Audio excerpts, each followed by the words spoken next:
Hello, this is Dale Matthews, and what's next? What's next is Mike Jones and Bill Hunker. It's Friday. Yeah. Good evening. Good evening. So we've got a number of things for you today. One of them is we're going to be playing a clip for you that was shot with Mike's now famous cell phone. I also shot some with a high definition camera of the press conference that was held today by Joseph Rice and the Oath Keepers about. Sorry, Mike? I said mine's better. Yeah, his is at least jumpier than mine. Okay, and so it looks like the 80s, that jumpy camera work in the 80s. But that wasn't great. The 80s. It was great that he got this, okay? And so we're going to be playing that back, and then it's going to take me a little longer. It always does to take the high definition, the really great looking sound and audio, and pull that together for you, and we'll be putting those out as the weekend drags on. It's all that I do with my weekends now. We also, Mike and I had a chance to sit down with the sheriff today for about, 40 minutes or so and talk about what has happened to him. Why haven't we seen much of him lately?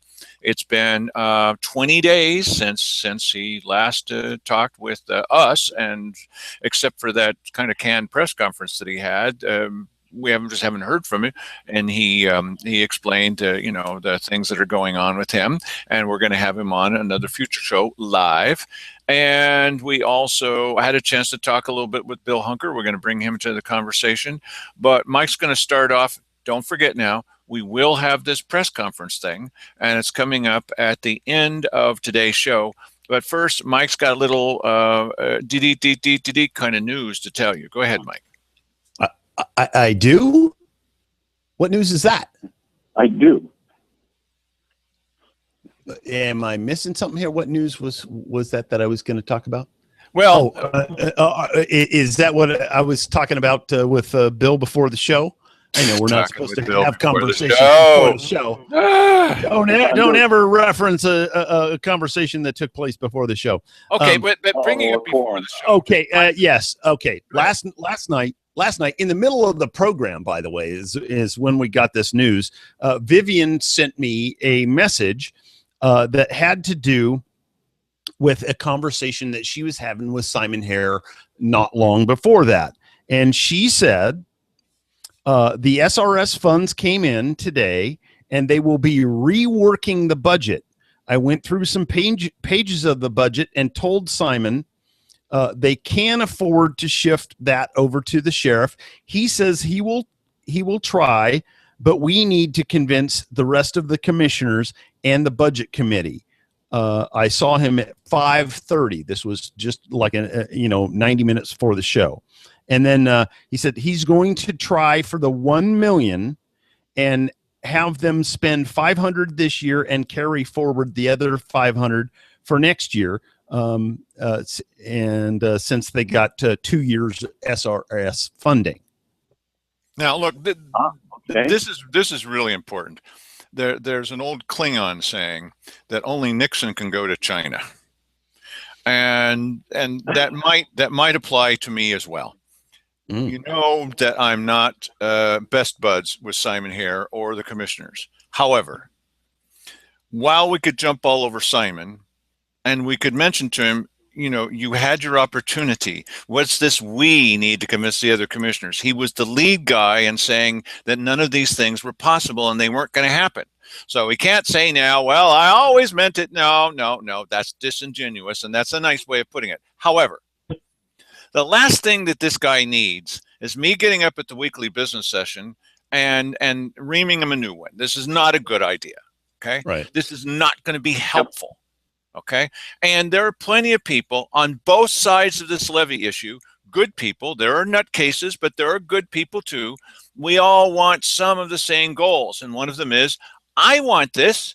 And I've argued till I'm blue in the face with Mike, who just doesn't want the sheriff to get any funding. I don't know why.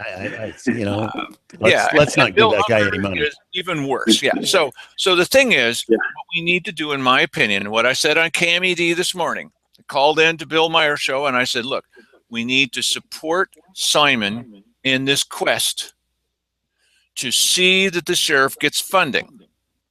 I think it's real Good move. important. We need to support this guy. We need to get behind him as much as we possibly can. We need to encourage him to do the right thing. What we need to do is, whenever a commissioner or any official does something wrong, as Bill Meyer put it, well, that's when you pick up an rolled newspaper and go after him. I said, we don't have a newspaper in this town, so we can't get one. I said, but what we can do is we can hug the guy, give him kisses, whatever's necessary to make him feel that we are behind him in this, encourage him. It's really important to do that. I'm one of the people who can say this, that we really do need to do this with Simon. So everybody, please consider, on both sides of this argument, we're all brothers, okay?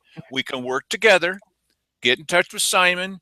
If you're going to come to the weekly business session on Wednesday, my opinion is you should come there to support Simon with love and affection, whatever's necessary, make it real, and encourage the commissioners in general to do the right thing, please.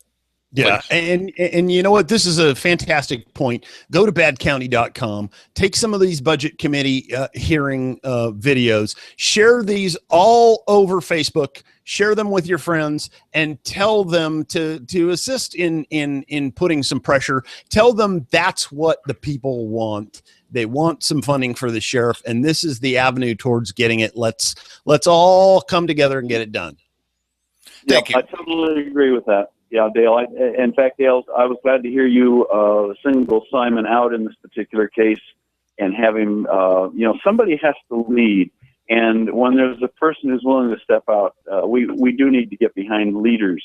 It's when they all stay in the pack and hang together that you have no leadership. So that's an excellent thing. I'm glad to hear that the funds came in. Evidently, gave them a solid place to stand or relook at the budget, and I think that's what's going to be the excuse and the difference. And great. Yeah. For those of you who've been following this, here's what we think is the case. The commissioners have said in the past that once you pass a budget, then you can only adjust it afterwards in the follow-up session, and there always is a follow-up session, only by 10%. But what we think is true, right, is that since they have not yet approved the budget, which they'll do on Wednesday morning, this is why it's important for you to know this. This is what we tell you about. Since they haven't yet approved it, perhaps they have the ability to adjust that. And you see, if you gave the sheriff 10%, no. If you give the sheriff $1 million, $500,000, it'd be more than 10% of his current budget. So we think that if they do it now, that's going to be possible. So Mike's right. Please go to the front of Bad County. It's not going to cost you anything. It's all free. We do it all free. We get money from nowhere. And take a look at these videos. See what the arguments are. Call Simon. Send him an email. It's easy to get the email. You can get that from the county's website. And share some of this with your friends. If you're on Facebook, tell them about what you've seen. Say, I always disagree with that stupid guy, Dale Matthews, but perhaps he's right this time. Whatever you want to say, okay? Or if you really want to teach Mike and Dale a lesson, why, let's get behind this. Whatever floats your boat, okay? But let's see that the sheriff gets this money so that we've said that all along. I just want to keep it out of the hands of the commissioners. So there's no mystery to this. Right. No, the old saying, you can do it the easy way or the hard way. It seems like getting behind him at this juncture is the easy way. So I'm going to encourage people, don't do what I usually do, which is go to the commissioners meeting, and you've praised us for this. You praised us to high heaven. Thank you for holding their feet to the fire. I'm not going to do that this time. I'm going to go and I'm going to say nice things about what they can do, because they need to feel encouraged. Okay. And then afterwards, if they don't do it, then I'm going to double down on them. Okay. Be sure you're not going to be the kiss of death there now, Dale. No, I'm not going to do that. No. The last thing they need right now is more pressure that makes them feel bad. Okay. Right. So we'll just all hold back a little bit and see if they can do the right thing. Did you really steal that cookie? Did you really? No, I didn't. Did you? Well, yes, I did. Okay, I stole it for you. Yes. Well, this is one of those circumstances. You gently make them understand that this is going to be politically very profitable for them. This is the same tactic that guys like Mark Von Holly come in with and say, hey, you're going to look really, really good when you partner with me and we do all this economic development. You're going to come out smelling like a rose. It's going to be I don't like being compared with that guy. Okay, yes, but it's not. That's the point I'm trying to make is that this is the message that you need to deliver to these people, that hey, we are all going to think you are heroes. Yes. If you do this, you get it done, and we'll give you the credit for having fought the hard fight, and we're behind you all the way. Yay, raw team. Yeah. Good. Well, exactly. Let's be gentle. Let's be gentle with them. It's important right now when they do bad things, point it out, which they do on a fairly constant basis. But when they do something right, it's really important to say, well, like we do talk about good county employees. We do that. You never do. And you're wrong. Yes, we do. We had Scott Chansey on here. Wonderful guy. When they're doing right things, say so. Make a big deal of it. Go overboard if you have to. Okay. Now's the time to go overboard in praising Simon for the good thing that he's doing. Yes, it should have been apparent from the beginning. Okay, it's better now than never. And so say good, be gentle, be nice, be genuine, but there's no need to dance on his head once again. Well, and I got to tell you, him getting, a flurry of emails over the weekend would not be a bad thing either. And that's easy to do. You just go to the Josephine County webpage, go to the commissioners, and they have email links for each one of them there, and send them a nice letter indicating that you support, using some of the road dollar money and maximizing the amount that's going to go to the sheriff for rural patrols. For heaven's sake, be positive. Okay. I mean, I can say that, right? Be positive. Say, so, this is the right thing to do. Thank you. Thank you very much for this. Yeah.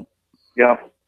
And I will say that, on the budget meeting where this was first turned down, I had a communication from Simon within minutes. I hadn't even gotten home from the meeting, and he said, "I'd like to chat with you about this, about the road funds." And so we met the next day. So he had questions, and I'm glad to see that he's gone on and not buried those and said, "Okay, let's bring him out in the open and talk with several more people." Obviously, yeah. So that's great. So all we really need is, the theme of today's show is what's next. All we really need to do with the two other commissioners that are in there, I'm not sure that Cheryl's ever going to come around to this, but all you need is 2 votes. And I believe in my heart that if we can get 2 people in there in this next go around that will pledge not to go for another levy, please, that will pledge to live within the charter and the things that it says. Come on now, it's the charter. To be honest and to take the same kind of open approach that we take with this show about what's really happening, and no more maps that are all black with the black legend and every detail on is black. Okay, this is not appropriate for sharing with the public. And if we can be more open than that and drive the vampires out into the street, and then, I bring marshmallows to every meeting in case we can get them out in the sunshine and toast him over these guys. We were going to talk nice about these people. Now this is Transylvania, and we're the natives with the pitchforks here. I just said be nice to Simon. Come on now. Oh. But you can steer those other 2. No, they know I'm making it up, because as well as I do that marshmallows toasted under a flaming vampire would not taste very good. Yes, I don't want to eat those. Yes, but there is a high comedy involved in that. Okay, so so high anxiety for those who are fans of that filmmaker. So there are things that we can do to encourage them to take the right actions. Okay. Cool. Good. I'm glad to hear that from the email there, Mike. That's brand new for me today to hear too. Now, Mike and I we were at this press conference. We were playing in opposite order today. We're at this press conference with Joseph Rice in front of the building, and I tried to call Simon Hare to say, "Hey, Simon, you might want to pop out, and you can sort of be a bystander for this." Trying to throw the guy a bone. Okay, I tried to call the sheriff to say, "Hey, you might not have anything to say, but you could come by and stand there and look like you're interested in this, or because you actually are interested, of course." But I couldn't get either one of them. That's okay. So Mike and I took the risk of grabbing up the equipment and everything and going on over and seeing the sheriff to see if we could do a little excerpt from him, because we haven't heard from him in such a long time. What's going on in your mind? What's next? What's going to happen with the levy? What about this thing about the funding, and what's your opinion? And he didn't come to the budget meeting, and they were kind of like, "Where's the sheriff?" Even the commissioners were asking this. Okay. And there's a supplemental budget that's coming up. What's he going to ask for? How's he going to deal with these things? Has he had more of a chance to think about, how he would divide up the money and that kind of stuff? And Mike and I, he was gracious enough to let us to come in. He didn't really want us to tape at that moment. He said he was very busy. We had a nice long conversation with the guy about it. And Mike, why don't you characterize some of that conversation and give everybody an opinion about what they would have seen if they were in that room with us? Well, the one thing that I thought was kind of surprising is that we gave news to the sheriff about what was the current goings on with the budget situation, and that there was tentative plans to provide $1 million, 500 for this year and 500 for next year. And, he was kind of blown away by that. So now see, but since he reads the Courier, he knew all about the new flagpole at the college. He just didn't know anything. Right. Well, no. And I thought, how valuable would it be to have the sheriff inside these loops here so that everybody knows what's going on? Into the people that need to know, of course. And well, we know that our audience, you need to know. So we're telling you in the same way that we just informed the sheriff about what's happening about his own funding. Yeah. There's only one place to come. I've never said that before. There's only one place to come to get any news. It's refreshing to hear you promote the program, Dale, because, we're languishing out there with whoever stumbles upon it. And thank God we're getting some promotion. No, but Mike, the sheriff is getting, it's not his fault, but the sheriff is getting his details about what's going to happen with his own funding from us. From these two goons. Come on. That's really the wrong source. You don't want to be brother. Crying out loud. Well, we were everywhere today. What kind of credibility do these guys have? Yeah, we were everywhere today, and we were there about the news, and we didn't even see the Courier there at this press conference. By Joseph Rice. And they weren't. None of this, and none of this discussion, you guys, none of this discussion is in the Courier or on the TV stations about what's happening with the funding. All this hullabaloo, we got to have a levy, the children, think about the children. None of this is in there. And the money is sitting there waiting. And there's zero news about this. You only are hearing it from us. What's up with that? Right. What transpired as the sheriff went on? He heard about this new thing. What was his reaction?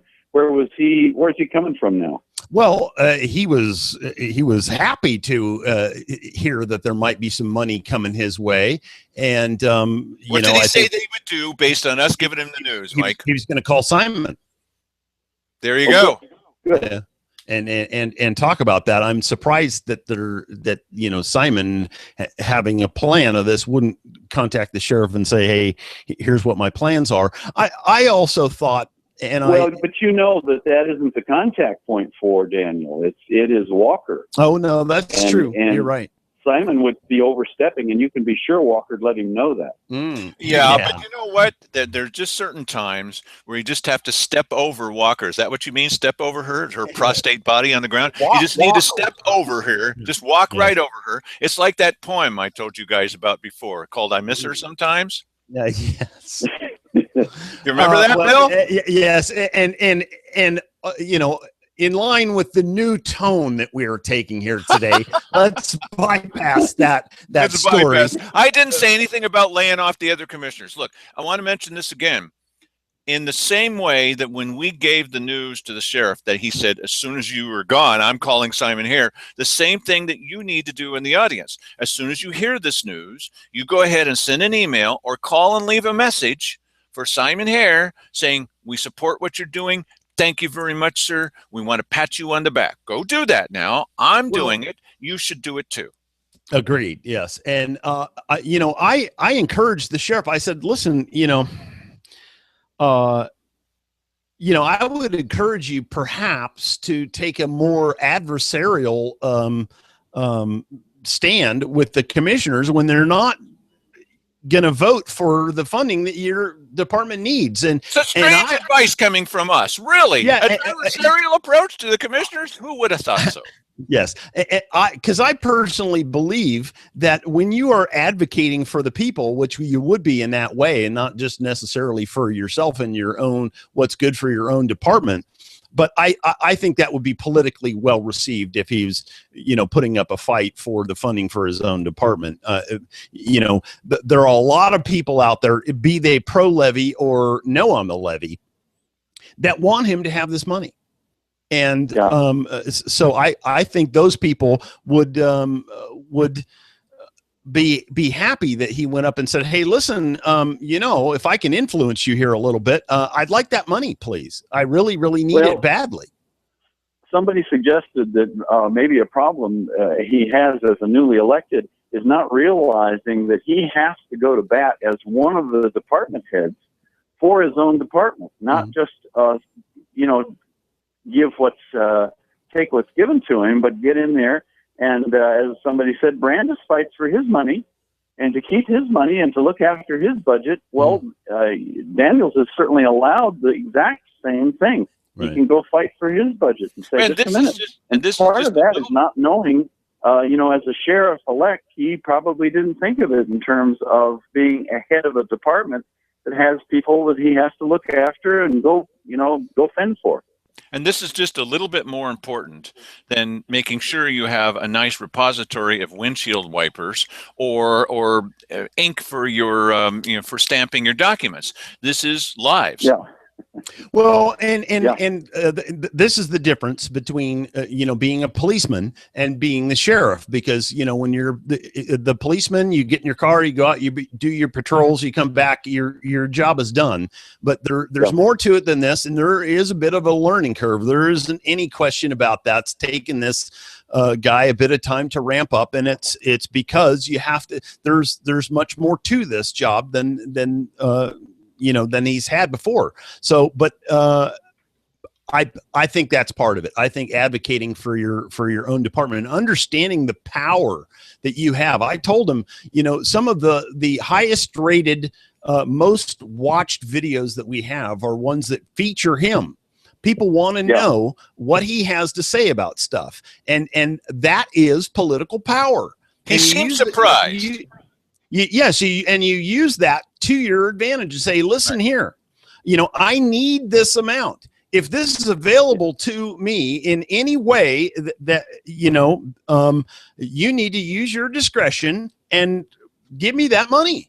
Because he felt that we've been a little tough on him, and there are some things occasionally that we say about everybody, including each other, that are a little tough. But I'm not convinced that he has any stronger supporters as far as getting the money that he needs to keep us safe than Mike and I. So it's like a really good friend that will tell you honestly when you're screwing up, okay? And I said, you may feel a little toasty from this. We said this to Joshua Joshua who? Robinson. Joshua Robinson about the Republican Party. I said, "You feel toasty?" Yeah, well, that's going to happen. He took it well, and the sheriff's going to do that, and he's going to come, and talk with us about future things and all. He's been keeping Mike a little bit of a low profile. Also, well, he says no. He might be a little off on his perception on this, or maybe it's just us. We haven't heard much from him when it comes to the miners. What did they say about the miners, Mike? Yeah, it seemed like his perception of where he was at during this whole process is a little bit different, I personally feel, than the public. He thought, I'm right in this every day because I'm talking to all these people, but no one else had the perception that this is what was going on because, he wasn't telling anybody or letting anybody else inside the loop there.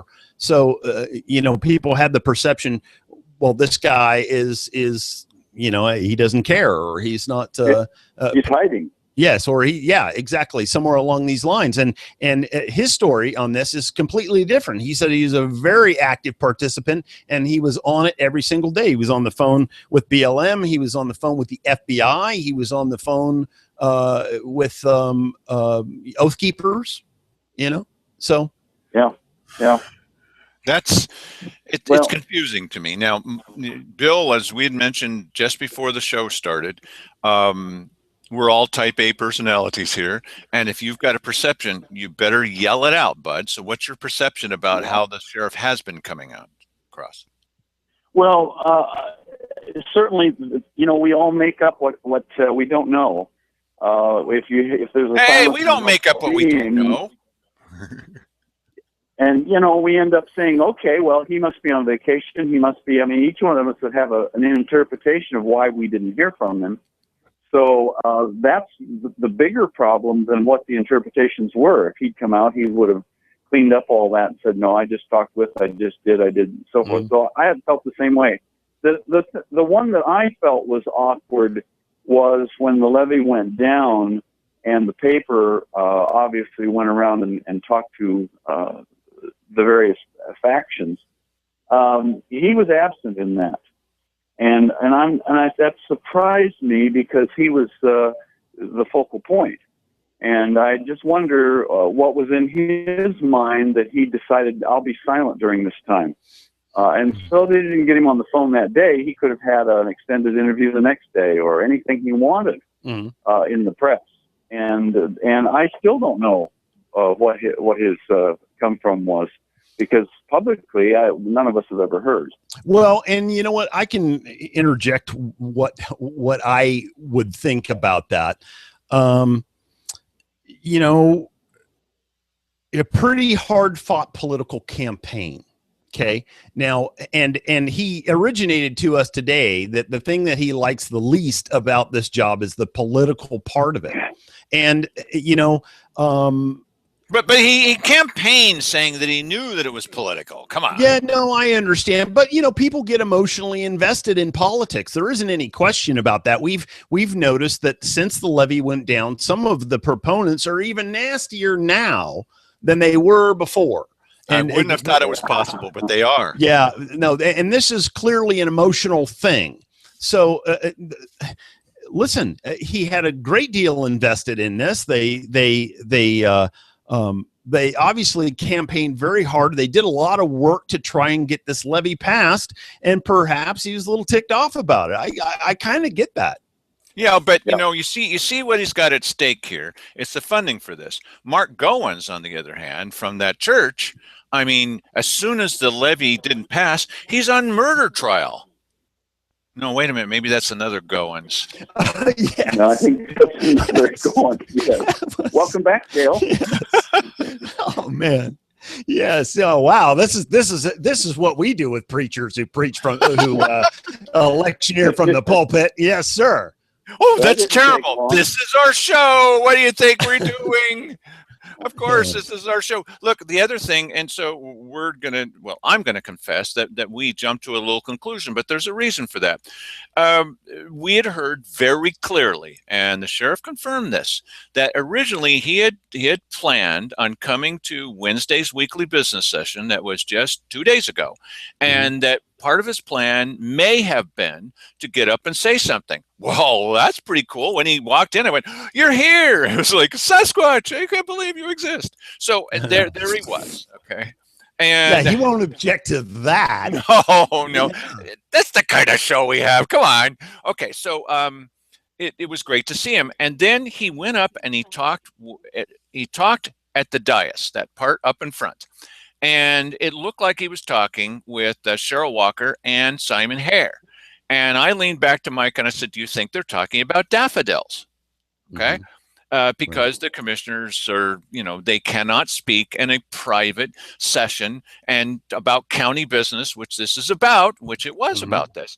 And they're not supposed to speak where you can hear the others talking and they might come to some kind of conclusion. Okay. They're not supposed to do that. It's illegal. And I'm not saying, I didn't say at the time that the sheriff had done anything illegal, but the commissioners know that's illegal. So Mike and I speculated on a show, gee, maybe they were talking about this because that's when the sheriff, it seemed as if the sheriff then got up and left the room. Okay. Yeah. So what was it? I asked the question, what could they possibly have said to him that would convince him to leave the room? He made it clear that that's not what happened. Tell him what his version of it is, please, Mike. Yeah. And he said that although they both were there, Simon came into the conversation and originated, "Hey, don't talk to me." Now, it doesn't mean Simon couldn't hear it, and it doesn't matter. It's just like Keith Hick standing in his office doorway saying, "I'm not in the room." Yes. So it's not. No, that's you can hear everything. However, I mean, I guess he was trying to, make the sheriff understand that for him to be part of that conversation was not illegal. Then he should have gotten up and walked away. Yeah, I agree. That would have been better. But we know, listen, just the fact that he mentioned legality at all is a step forward. It's unlike Keith Hick says, "I know we're breaking the law and I don't care." Yeah. Okay. Right. But this is Simon Hare admitting again that he knows that's illegal. Go ahead, Bill. Yeah, well, I said this is Be Nice to Simon week, so let's go ahead. Oh, okay. Yes, of course. So, no, that's next week. What's the matter with you? So that was a wonderful thing that Simon did, and we should praise him highly for standing up for the law. Right. He has indicated in the past that the church has been anointing with oil. Now he needs to be anointed. He needs to be drowned in oil and set on fire. Come on. I'm sorry, Bill. With oil. Yes. Bill, what was your question? What'd you say, Bill?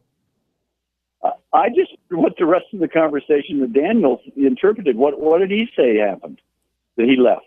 Right. Oh, yeah. He said that he had a conversation. Yeah, he didn't divulge the content of his conversation with Cheryl Walker. However, and he also said that the conversation did not influence his decision to speak, but somewhere along the line, he decided not to speak and ask for the money. So don't laugh. Now we're being nice. Yeah, I don't know what that means, but that's let me get my salt shaker out. Okay.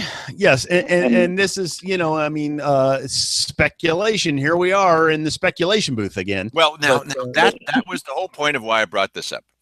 What I said to him was, of course we're going to speculate. This is all that we can see. We see it, and then we watch you walk out. What else? What other kind of speculation could we come up with? Okay, and help us out with that by coming up to us and saying, "Hey, would you like to know what just happened there?" Yes, thank you very much. Or talk with us just a little. Not that we're the most important people in the world, but I will ask. Come you. On. No, I will ask you. If you're not hearing about this on KJO, and if you're not reading about it in the Courier, where the heck are you getting your information that there's something going on? We're the only ones telling you. So what? Is it just osmosis? As we walk by you on the sidewalk, it transfers from one to the other like the puppet masters? I don't think so. You're hearing about it here, and then you're telling your friends about it. Tell your friends about it. And tell them to come on Wednesday and be nice to Simon. Would you please? Right. Please.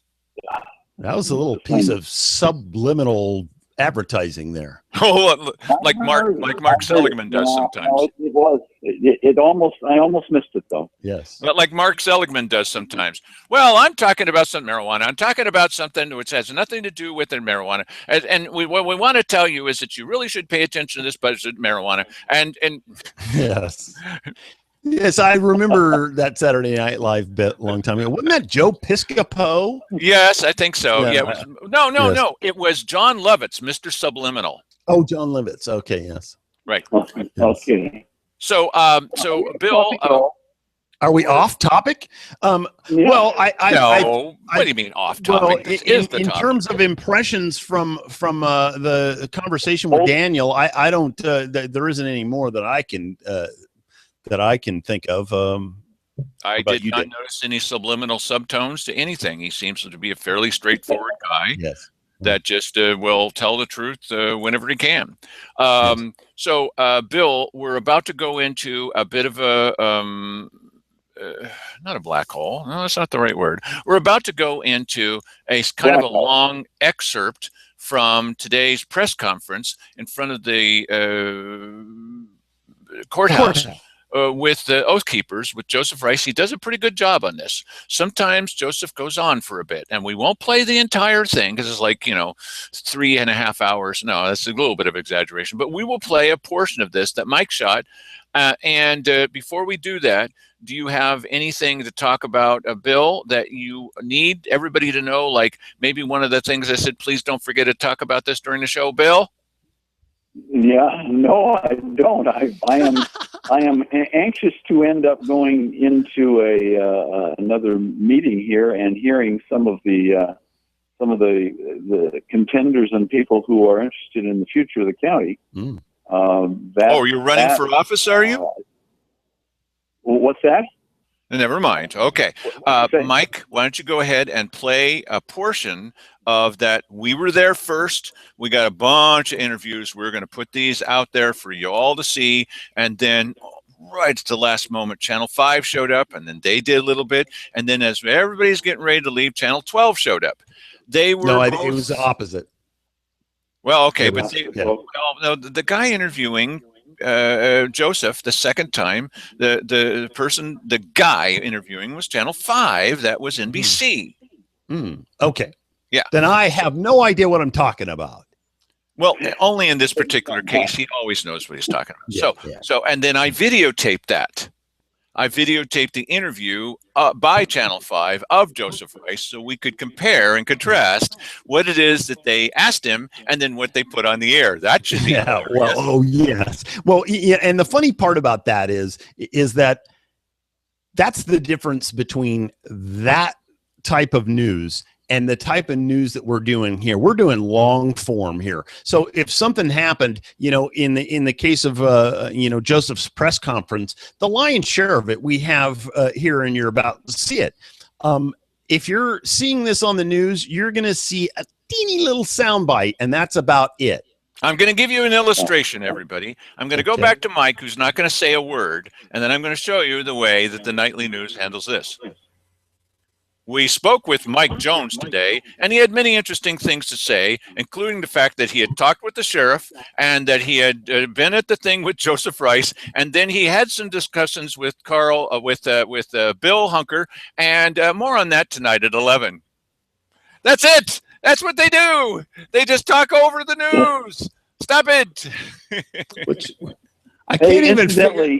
Mike, when you play Joseph's clip, see if you can get me the audio. The last couple of clips that you guys have played, I black out. I get no audio. He blacks out. Okay. So that sounds like a serious problem. Yeah. So if you want me to comment, I'll probably need to hear it. But otherwise, we'll show ahead. Prop your head up against the wall so you don't black out. Go ahead, Mike. Okay. Hang on a second. Let me make sure that he's getting audio. Okay. Here we go. My name is Joseph Rice. I'm the Josephine County Coordinator of Oath Keepers. For a press release, as everyone's aware, we officially stood down security operations on the Sugar Pine Mine just a little over a week ago. This was the result of BLM having a stay issued against them on the Internal Land Board of Appeals. That stay prohibits BLM from acting upon the cease and desist order, effectively giving the miners their day in court. As we have progressed through the past 6 weeks of the security operation, we have had a number of individuals, property owners, mining claim owners, others come to us with their BLM story. These stories are very distressing. It shows a culture within BLM law enforcement under the supervision of Don Robinson that is broken. Their value system is not the same value system as of our community, and they seem to be conducting themselves lawlessly and willfully violating the individual constitutional rights. Therefore, Oath Keepers of Josephine County are requesting a congressional investigation into the actions of the Bureau of Land Management. A letter is being sent to members of Congress and the Secretary of the Interior, and the issues we're requesting investigation include unlawfully lying and deceiving the public and the media, non-response to Freedom of Information Act requests as required by law. You're mandated to respond in 20 days. 5.5 months, BLM didn't respond to anything. Destruction of historical mining and archaeological records. We have data, emails, and affidavits showing BLM willfully destroyed these records. Violation of the Antiquity Act by burning of cabins. Abby Josie, the BLM district manager, ordered the destruction of historical cabins protected under the American Antiquities Act, and she did so willingly. She did this without any type of environmental assessment or any other concerns.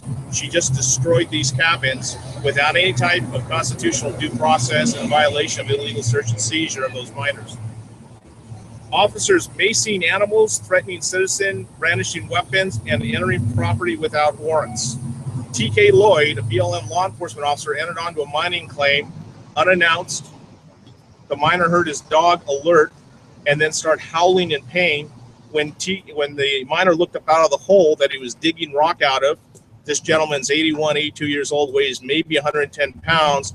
He found TK Lloyd, the BLM law enforcement officer, pointing a gun at his head. At no point did this guy ever pose any threatening gestures to the law enforcement. As we've spoken to other miners, this is the common conduct of BLM law enforcement under the supervision of Don Robinson. Destruction of public documents. Again, they destroyed historical records and they destroyed cabins.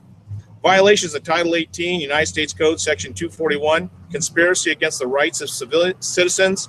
Title 42, United States Code, Section 1983, civil action for the deprivation of civil rights. When we speak about this is where BLM believes their administrative process trumps congressional law in our Constitution. The Constitution allows due process. BLM has gone unchecked within Josephine County without the ability of due process for these miners. They have willfully violated constitutional rights. They've illegally seized their assets. They've destroyed their property. They've gated off access to our public lands. And even when Josephine County has been trying to establish cooperation with the BLM, they are met with silence.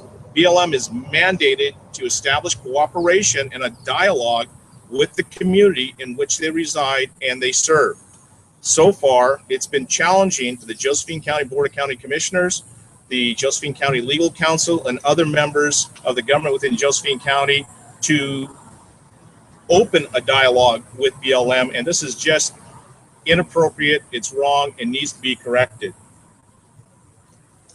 What we're looking at is, as we move forward, BLM within Josephine County has been conducting itself unlawfully and unconstitutionally. They've been willfully violating the rights of those citizens in this county. There must be accountability. They seem to not care.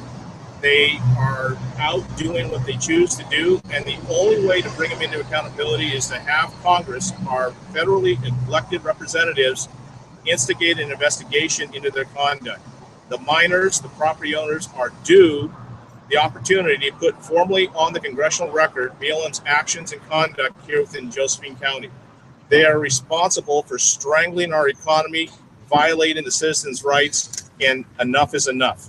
We are asking Congress, Congressman DeFazio, Senator Wyden, Senator Merkley, and Congressman Walden to jointly launch a congressional investigation of BLM. and their actions specifically here in Southern Oregon. As we know, their law enforcement is operating without impunity and they're out of control. This is a serious issue that needs to be looked at. Thank you. Okay. Yeah. One of the things that we know is that the TV stations, they just really haven't been keeping very close track of this, because they'll ask a question of Joseph Rice like, really? Is this all true? Do you have any documentation? Brother, we've been showing you this stuff from the beginning. Okay, so it is somewhat helpful to know something about the story before you're sent on assignment to go do this. Okay, it would be nice. I'm so glad that they were there. 2 of the TV stations showed up. Channel 10 never shows up for this, but the other 2 were there. That's nice.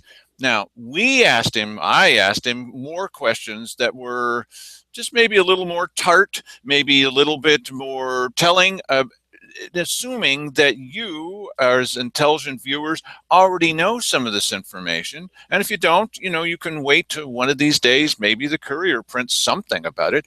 But we've asked him questions, and we're going to play back some of those videos for not now, but we'll put them out on the air so that you can take a look at them and see for yourself, like, some things that make them go, whoa, that's a pretty good question. So that's what we do on this show, is we hold people's feet to the fire, whether they're friends or not our friends, and we try to be sure that you're getting all the information that you need. We probably should have not done that interview on the runway of the international airport right next to the jets taking off. They chose to do it in front of the courthouse. And, I always talk with these guys, just a little inside television baseball. You're not going to see that this is a courthouse. Oh, but it's got these pillars. Yeah, but when you're looking at the guy's face, you can't see. You don't know they're pillars or pieces of concrete. You don't know anything. And so it seems like a wonderful place. It's not a wonderful place. No. Well, theoretically, yes, but that's inside media baseball for everybody. Mike, I'm sorry, just 1 second. Bill, do you have anything more to say?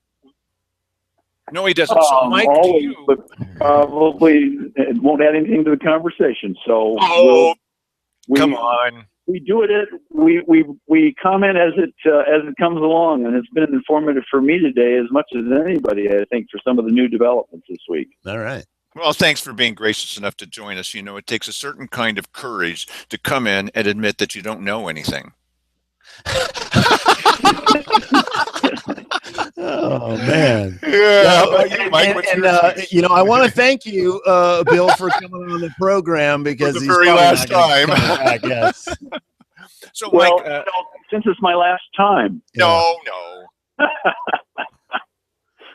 No, I always enjoy it, guys, and I'm glad that you got some hot stuff here on this the road funds. I think that's a primary thing and a very important thing for the county right now, and needs to be moved on. And it looks like you guys are hitting all the communication on that at this point. Well, there's something that we can do as citizens. Please, everybody, set aside some of these differences that we've all had with each other and that we've had with the commissioners, with Simon in particular. Just set those aside for right now. Now's the time to gently encourage him to do the right thing, and then we'll all come out better because of it.